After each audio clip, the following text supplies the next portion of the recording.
Imagine being the mother of a future sultan, only to see your world torn apart by ambition, betrayal, and ruthless power struggles. Mehfiruz Hatun rose to the heights of the Ottoman court until her greatest rival shattered everything.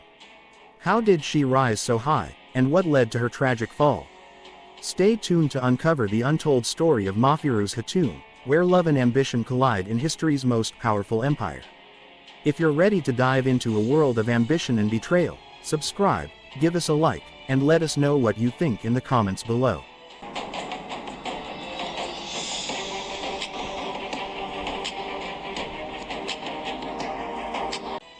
The life of Mehfiruz Hatun, later known as Mahiduran Sultan, began like that of many women in the Ottoman harem, mysterious and almost completely unknown to history.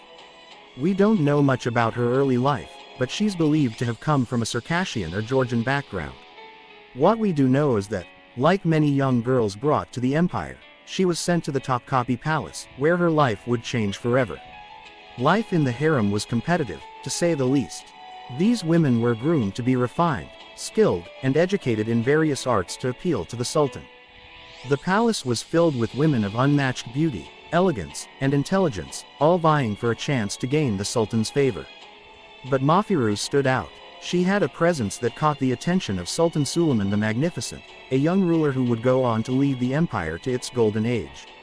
Their bond became something much deeper than the court's usual fleeting attractions, and eventually, she bore him his first son, Mustafa.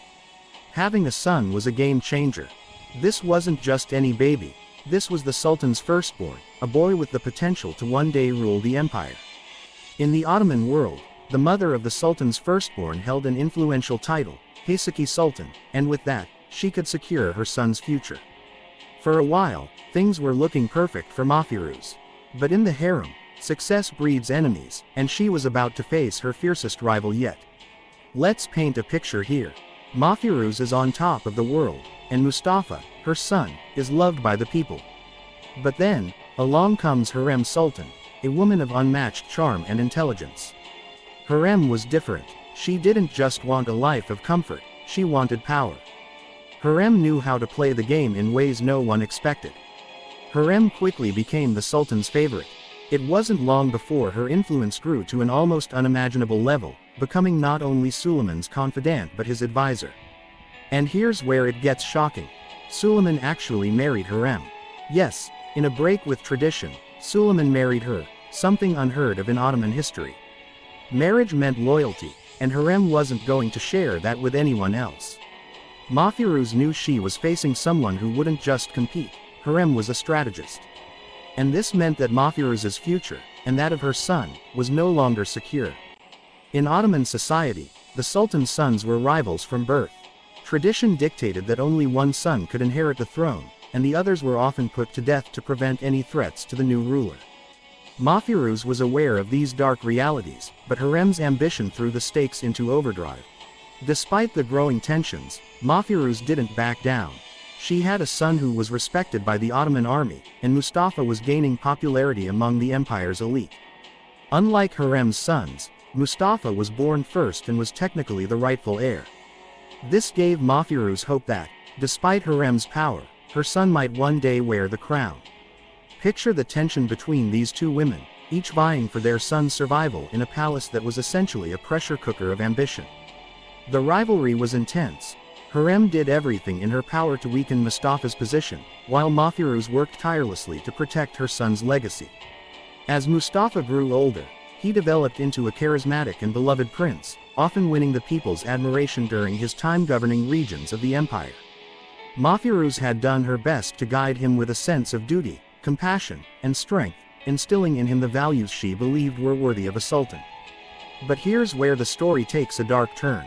Harem's influence over Suleiman grew to such an extent that she started planting seeds of doubt about Mustafa. Rumors of rebellion began to circulate, whispers that Mustafa might challenge his father's rule. This was dangerous territory. In the Ottoman Empire, even the slightest suspicion of treason could spell doom for a prince. And then it happened. In one of the most heartbreaking moments of Ottoman history, Suleiman, driven by Harem's influence and his own fears, ordered Mustafa's execution. Mehfiruz's world crumbled. Imagine the horror, the grief, and the sense of betrayal.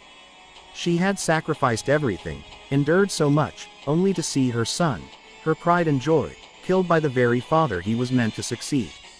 It's hard to comprehend the level of heartbreak Mehfiruz must have felt. Her only son, her hope for the future, was gone. This wasn't just a personal tragedy, it was a turning point for the empire, an event that changed the lives of every. For Mehfiruz, it was the end of everything she had worked for. After Mustafa's death, Mehfiruz was left a broken woman. With her son gone, she had no power, no allies, and no influence. She was essentially erased from court life, left to grieve alone in the shadows. The once powerful mother of the crown prince now found herself isolated, a tragic symbol of the price of palace intrigue and ambition. But let's pause here for a moment to consider the broader impact of Mustafa's death. Mustafa's popularity and charisma had made him a natural leader, and many believed he could have brought a new era of stability and justice to the empire. His execution, however, marked a shift in Ottoman politics, a move away from tradition and loyalty to a model where personal ambition and family rivalries often held more power than the Sultan's own decrees. So what's Mehfiruz's legacy? Though often overshadowed by harem, her story is a powerful reminder of the volatile and ruthless nature of life in the Ottoman palace.